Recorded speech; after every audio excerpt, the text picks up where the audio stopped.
अस्सलाम वालेकुम। सियाणे कहंदे आ भी बंदा कम्मां नाल वड्डा हुंदा, कम्मां नूं भाग आ भी ये नहीं भी दौलत किन्नी है, भी सवेरे उठ के करन नूं कोई काम होना चाहिए। ये भागां दी गल आ। पर यार साडे इत्थे बंदे वेले बहुत आ, जेड़े मर्जी डेरे ते चला जा, 4-5 बैठे, किसे ना किसे मुद्दे ते गल होई, फिर जेड़ा जिड्डा वेला उड्डा ही चौधरी, कपड़ा जुत्ती चंगा, मोबाइल चंगा, रोटी टाइम ते।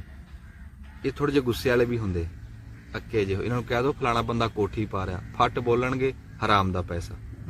अच्छा ये गल भी हुण पता लगी है भी हराम दा पैसा उदों तक आ जदों तक अगले को आ, भी आपको आया नहीं ते हलाल होया।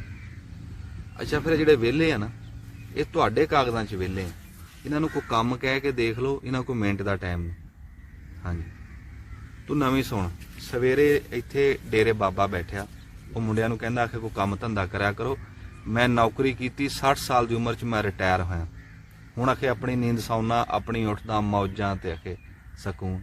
वो मुंडा फट बोलिया, आखे बाबा कहंदा जेड़ा तू मौजां सकून 60 साल की उम्र च जाके लभ्या ना, असीं 25 साल की उम्र च लभी फिरदे।